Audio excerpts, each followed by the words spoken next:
Đây mới chính là những cái mẹo và chỉ có những người mà làm nghề như bọn mình mới biết được. Đây có ớt đây này, nhìn sánh nhá. Trong này có nguyên cả cái miếng mẹ hả?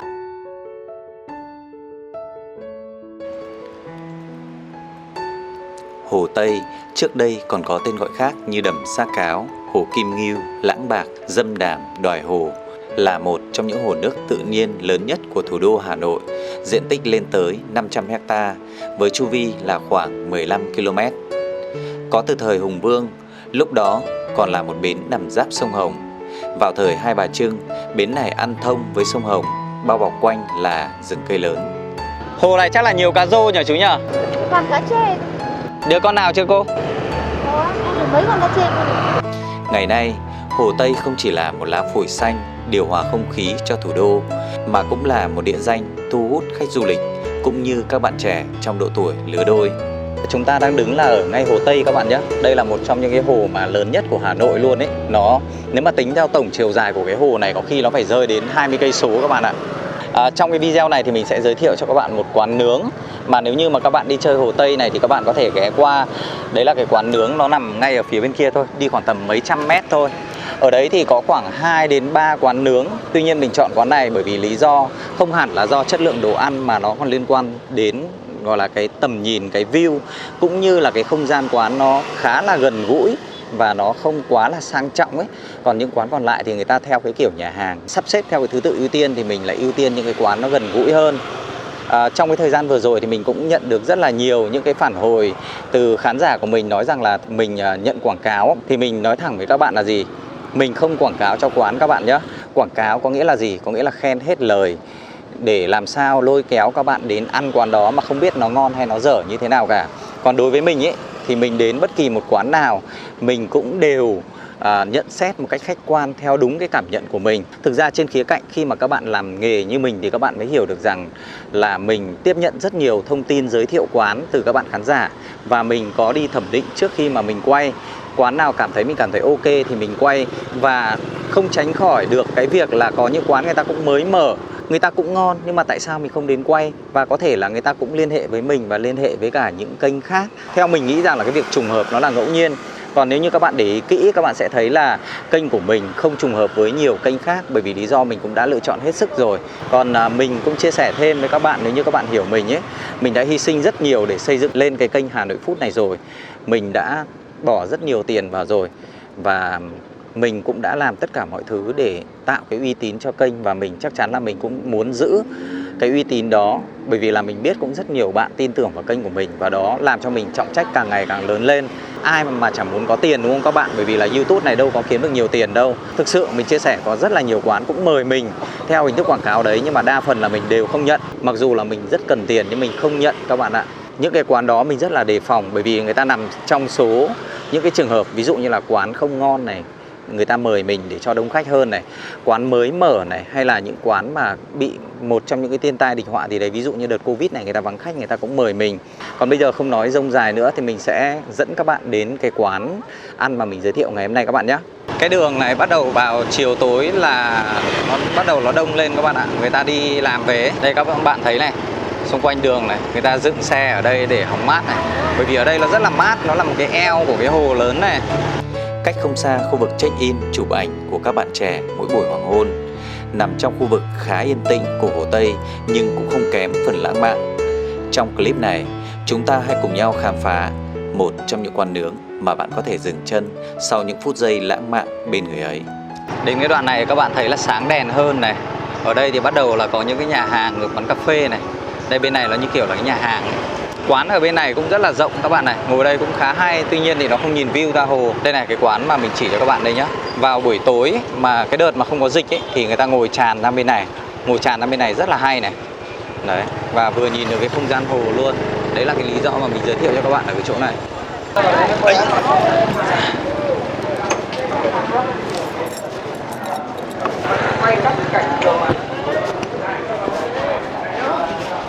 Cái không gian quán ở đây thì mình thấy là nó cũng rất là gần gũi.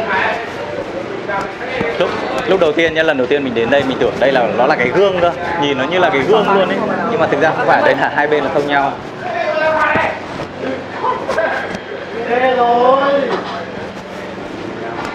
Đây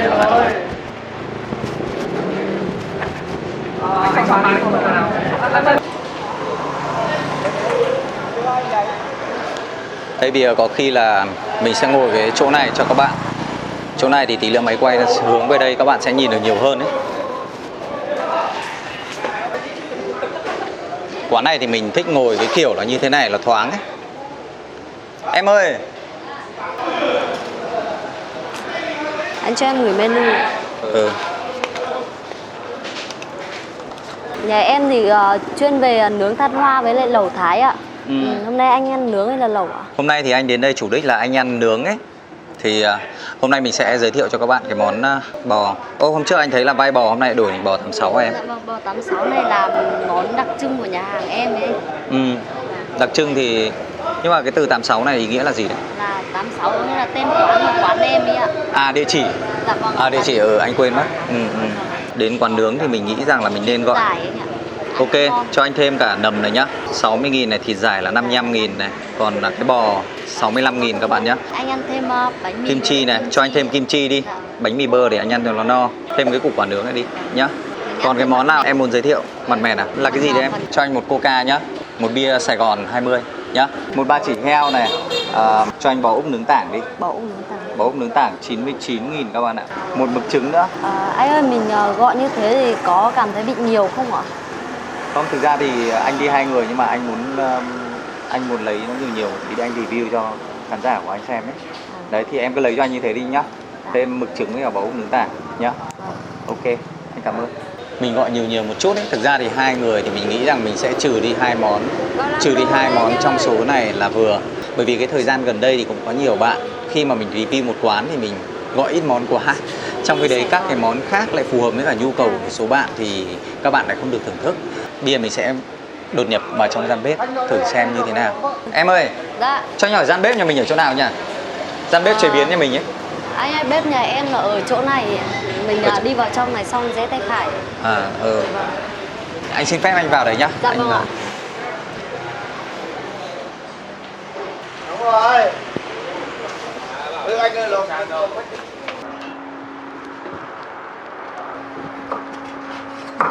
Chào em. Anh ở bên Hà Nội Food mà. Ok. Và cũng đúng lúc là mọi người cũng đang làm đấy, đang chuẩn bị đồ. Nhà mình trong lại tấp nập quá anh nhỉ? Đúng rồi, phải chuẩn bị nhanh không khách đến bây giờ không kịp. Ở đây là em có mấy nhân viên làm bếp? Ở đây có 3 người.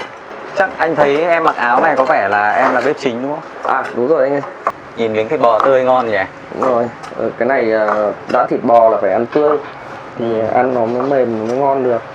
Nhà mình ở đây là mở mấy năm rồi hả anh? Mình mở được hơn 3 năm rồi. Nói chung cũng anh thấy nhà mình lựa chọn cái chỗ vị trí này cũng đẹp ghê nhỉ? Ở đây thì nó là đắc địa rồi, bởi vì là ít có chỗ nào có cái view hồ nó rộng như này. Đó, mà buổi tối thì cái view hồ Tây mà mình ngồi để nhìn được ra hồ mà ăn thịt nướng cái thứ thì nó sẽ rất là ít cửa hàng có. Em đang làm cái món nướng này hả?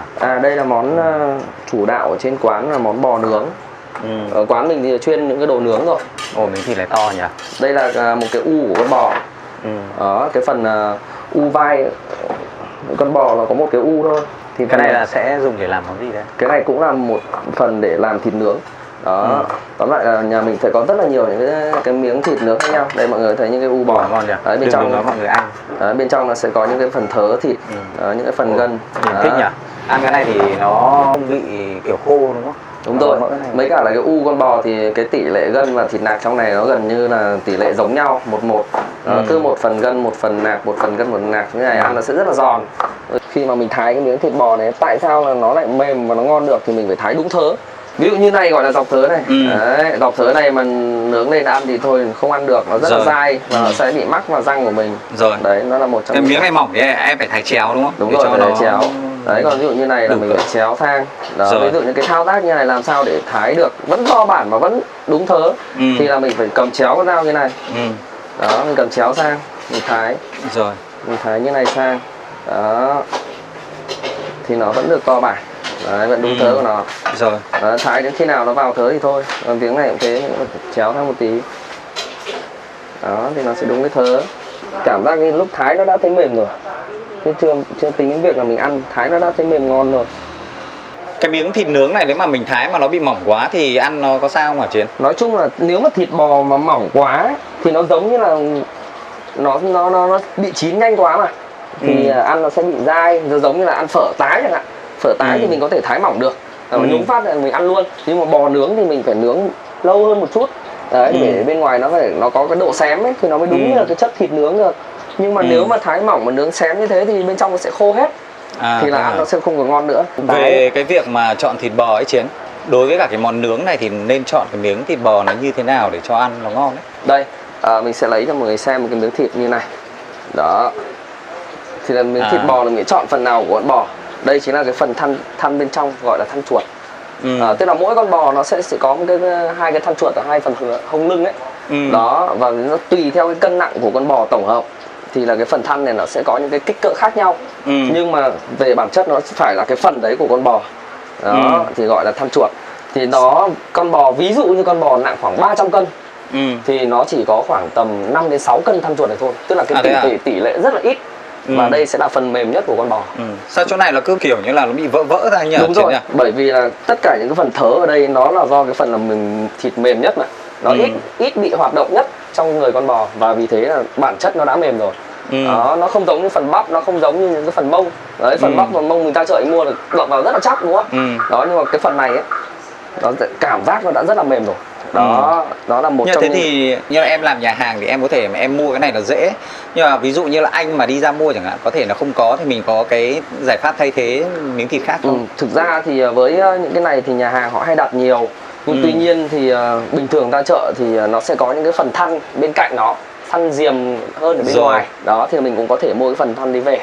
Đó, thì là ăn nó cũng tương đối là mềm. Nhưng tuy nhiên gọi là mềm nhất thì là phải là thăn chuột. Mềm nhất của con bò luôn, là một trong những cái bước đầu tiên để làm cái miếng thịt bò nó mềm thì là phải chọn phần thịt trước đã. Thứ hai là cái nguyên tắc chọn thịt. Nguyên tắc chọn thịt là mình chạm tay vào nó phải dính tay. Đấy, thịt bóng này chạm vào phải có độ dính này. Đấy, thì nó mới thể hiện cái độ là bò tươi như thế nào. Đó, cùng với việc là mình chọn đúng cái phần thớ thịt nó thì nó là một trong những đầu tiên mà quyết định cái việc miếng thịt bò nó mềm ăn. Đó là một trong những cái cách đầu tiên. Và tiếp theo nó chính là cái phần thái như mình vừa thái. Đó. Cái này là dầu điều hả Chiến ơi? Đúng rồi anh ơi, đây chính là cái hạt điều màu. Đấy, chúng ta phải chưng cất với dầu ăn ở một cái nhiệt độ mà nó vừa phải thôi. Nó không được nóng sôi quá thì nó sẽ làm khét cái màu của cái hạt này.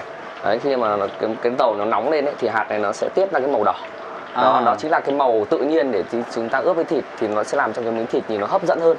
Đó, thì đây chính là cái hạt điều màu đấy, hàng tự nhiên của mình. Thì đây là chưng cất của nó. Ngoài cái việc nó tạo màu cho cái miếng thịt ý, thì nó có tạo thêm cái hương vị gì ở trong này nó có mùi, trong này nó sẽ có một chút cái mùi thơm béo ngậy một chút xíu đó.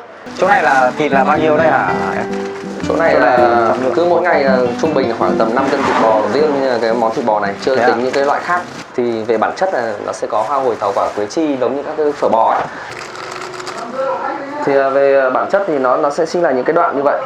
Nó sẽ có những cái đầu gia vị nó giống nhau ấy. Đó, còn đâu bây giờ mình sẽ cân đúng gia vị luôn. Ví dụ như mì chính 5 cân thịt bò thì mình sẽ cho mỗi cân là 10 g thì mình sẽ cân lên. Đường mình cho thêm 60 g. Cái pha tỷ lệ chuẩn theo em như này là ngon luôn hay đúng không? Là về nhà chỉ việc ăn thôi. Đó, thì là ví dụ như hôm nào mà có nhà có cỗ hay nhau đấy thì mọi người có thể học theo nhá. Đấy, còn hạt nêm 50 này. Ok. Cái này thì cho mỗi cân là 2 g, 5 cân thì là 10 g. Nhưng mà đây là chỉ là phần gia vị khô thôi, mình sẽ cân riêng ra, trộn đều lên. Thế là em chia sẻ cho anh như thế này là không lo lộ bí quyết đúng không? Thực ra thì với cá nhân của mình kinh doanh bán hàng ấy, thì một món ăn thì nó cũng chưa chắc là yếu tố quyết định để nhà hàng có khách thích hay không.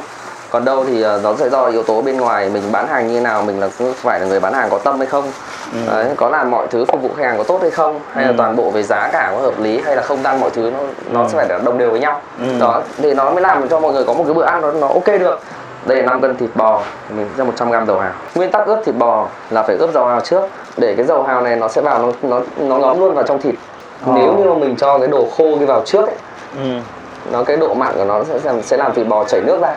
Thế là ngày trước là Chiến là làm đầu bếp kinh nghiệm như thế nào đấy? Thực ra với chặng đường làm bếp của mình thì mình đi làm bếp gần chục năm rồi. Nhưng tuy nhiên thì cái sở thích của mình nó chỉ là những cái món nướng thôi. Và cái món nướng thì ra nó là một cái cơ duyên đối với mình thôi. Bởi vì là khi mà mình học năm lớp 7 thì là mình có một cái quyển sách sang nhà bà ngoại, tự nhiên có một cái quyển sách nấu ăn rất là cũ, mình đọc rồi tự nhiên thấy có cái món thịt nướng ở đấy, thế là mình làm cho cả nhà ăn thì cả nhà mới rất là ngạc nhiên vì việc không hiểu tại sao một cái cậu mới học năm lớp 7 mà lại có thể làm được cái món thịt ăn nó lại ngon như thế. Đó thì là mình chỉ nghĩ từ đợt đấy thôi, thế là cứ những ngày rằm ngày lễ thì mình hay nấu ở nhà. Thế là về sau thì có đi học trường lớp rồi Đúng là rồi. làm ở kinh nghiệm ở những cái nhà hàng nhà bếp gì không? Có, thì là về sau thì mình nghĩ là hay là mình đi học đầu bếp, đấy thì mình bắt đầu đi học thêm, học chuyên sâu. Đó thì là những cái nhà khách sạn sau mình làm thì mình cũng rất là yêu thích những món ăn của Việt Nam, mà đặc biệt là những đồ nướng. Đó, thế là mình cứ trải qua những thời gian đi làm lâu thì mình quyết định là về sẽ mở một cái mô hình thịt nướng như này. Thì là đến phần gia vị khô, đấy, mình làm sao ướp thật nhanh. Mình đảo một lần lên, đảo hết lên đã. Đấy. Chỉ cần đảo đều là được hả Chiến?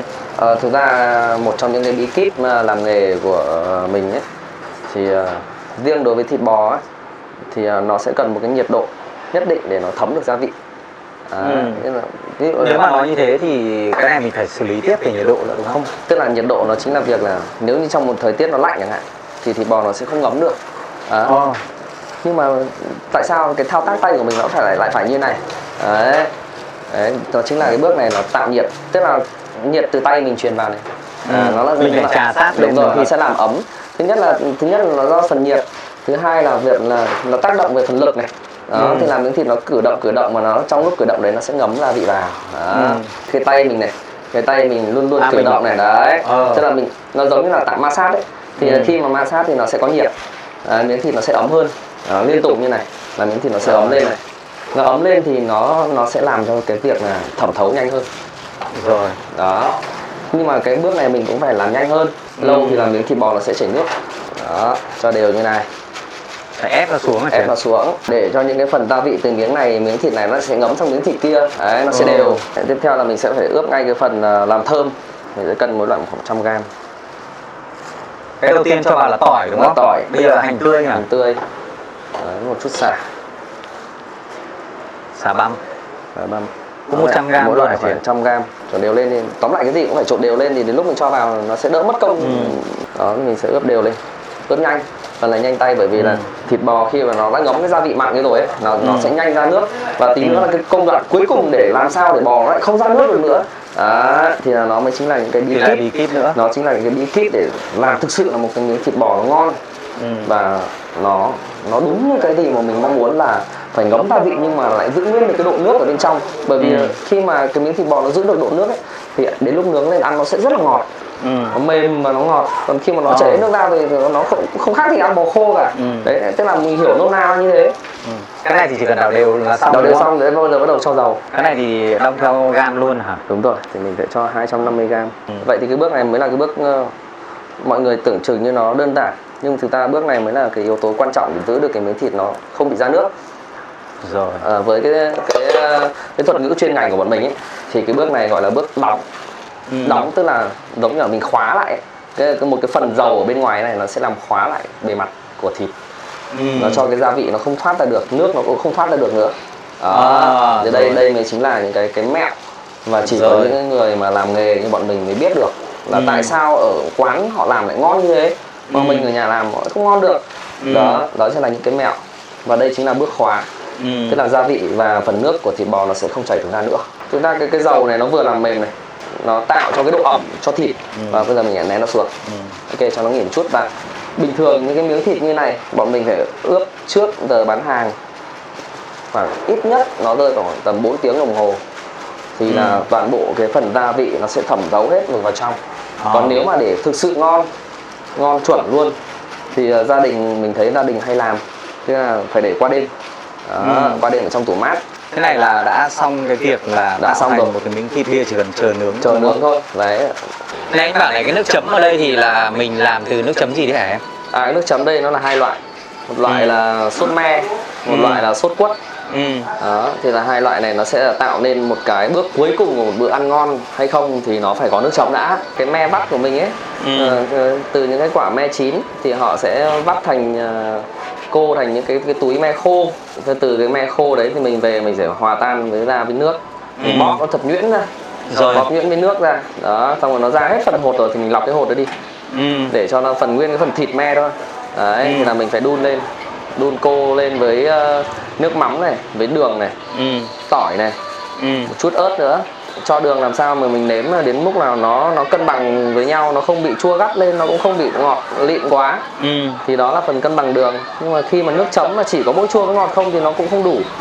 Đấy, mà mình phải thêm một chút phần mặn nữa, cho nước mắm cái thứ vào, cho thêm ớt nữa. Chua cay mặn ngọt nó phải cân bằng với nhau. Đó. Rồi, thì nó sẽ làm cái vị nó sẽ ổn. Nhìn cái sốt nó sánh sánh như này này. Đó, tức là phần nước này. Đây quả ớt đây này. Nhìn sánh nhá. Trong này có nguyên cả cái miếng me hả? Đấy, vẫn còn một ít hột me này. Đấy, để cho ăn nó có cái độ cảm nhận này. Từ cái chỗ này nhìn ra hồ rất là thoáng các bạn ạ. Thoáng lắm, mà ngồi đây là cái chỗ mát nhất này. Mình nghĩ rằng là về chỗ ngồi, nếu mà ngồi trong nhà thì mình thích cái chỗ này nhất. Còn nếu như các bạn đi vào cái thời điểm mà nó không bị dịch này, các bạn nên ngồi ở ngoài kia để hưởng thụ cái không khí mát mẻ của hồ ấy. Mình gọi chỗ này là cũng khá là nhiều suất để review. Hiện tại là bây giờ là để giới thiệu qua cho các bạn những cái món mà mình gọi. Thứ nhất là món giải này, cái này là mặt mẹt, còn đây là ba chỉ úc này, nướng tảng này. Chủ đạo nhất ở đây mà người ta lấy theo cái tên quán đấy chính là nướng tháng 6, là cái địa chỉ quán là cái món này. Cái này là nầm nướng này. Cho mỗi cái, anh xin nhá. Cho mỗi cái 2 bạn cameraman, một mình một. Anh ơi, em sẽ hướng dẫn cho anh cái về phần bò tháng 6 này để cho nó ngon hơn nhá. Có nghĩa là nướng một miếng thịt này thì nướng tầm 2 phút, có nghĩa là một mặt này là 1 phút ấy, thì miếng thịt nó sẽ chín tới ăn nó sẽ ngon. Có nghĩa là cái này là nướng theo thời gian em, có nghĩa là một phút là mình đảo là vừa hả? 1 phút là mình đảo sang một miếng ấy, thì miếng thịt nó sẽ ngon hơn. Ok, thế anh cảm ơn em nhá. Cái này đủ rồi. Bình thường là mình không quan tâm đến cái kỹ thuật nướng này, nhưng mà tuy nhiên mình nghĩ rằng là nó có thể nó ảnh hưởng bởi cái lửa này nữa. Nếu như mà người ta cho nhiều than nó nóng hơn thì cái thời gian có thể là nó sẽ thấp hơn một chút.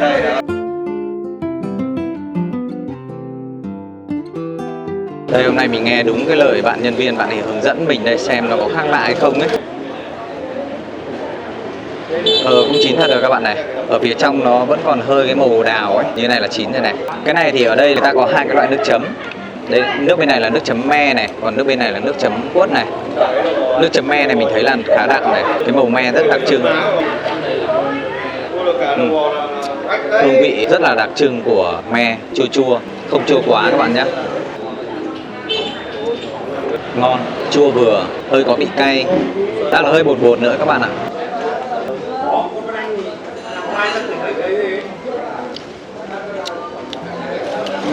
Thơm mềm lắm các bạn ạ. Cái thịt này người ta tẩm ướp đậm đà, hương vị rất là thơm. Mình sẽ chấm với cả cái nước quất này. Cái nước quất này mình thấy là nó đặc biệt hơn cái nước me ấy, bởi vì nước me thì mình ăn mình thấy nó khá phổ thông rồi. Nhưng mà cái nước quất thì lại ít người làm. Chấm là nước cốt ăn ngon lắm các bạn ạ. Cái thịt này người ta bản vốn dĩ người ta đã tẩm ướp nó đậm đà rồi ấy. Khi mà mình chấm với cả cái nước cốt này, nó không mặn mà nó có cái độ chua, hơi nồng vị cay một chút. Đây, cái miếng này hơi xém này. Đây là miếng ngầm các bạn ạ. Cái phần bên này thì là nó chưa cháy, chín rồi, nhưng mà phần này bên này mình để nó hơi bị xém cạnh một tí. Ngon quá. Ăn cái nầm này mình cảm giác là nó không đậm đà như là cái phần thịt bò vừa rồi mình ăn đấy, nhưng mà nó rất là vừa và nó có cái độ ngọt của nầm ấy. Đây là miếng dài này. Miếng dài này không biết là đã chín chưa. Đây, miếng này mè hơn này, chín rồi này. Đây là hơi xém này mới ngon này các bạn này. Chấm với nước me nhá. Mời các bạn nhé.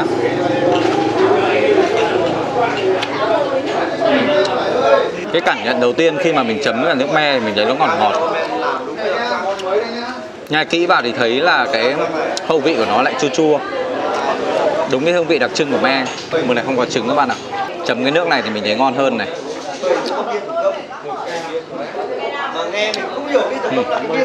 Nhưng này rất đặc biệt. Cảm giác như là nó có cả cái hương vị của cái vỏ quất, bò úc nướng tảng. Nhìn cái miếng của nó dày dặn, nhìn trông hấp dẫn. Cái quan trọng của cái miếng này mình nghĩ rằng là nó phải mềm, thịt phải thật mềm và thật tươi thì ăn mới ngon. Còn nếu không thì ăn nó sẽ rất là khô. Thịt rất mềm, có vị thơm của cháy ăn ngon lắm. Cái hương vị của thịt nướng tảng này thì nó nhạt hơn so với cả cái miếng thịt 86. Thịt bò 86 thì ăn nó chắc hơn, cái này thì ăn nó mềm hơn. Mời các bạn nhé.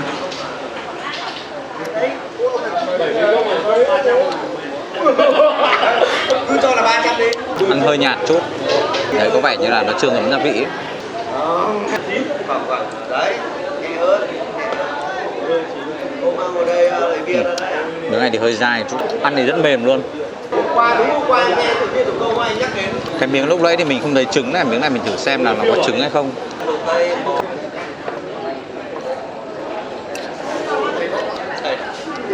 Ăn ngon, thơm, chỉ tiếc là không có trứng thôi. Ở chỗ này là mình đang uống nước là cách quán đấy khoảng tầm 2-3 cây.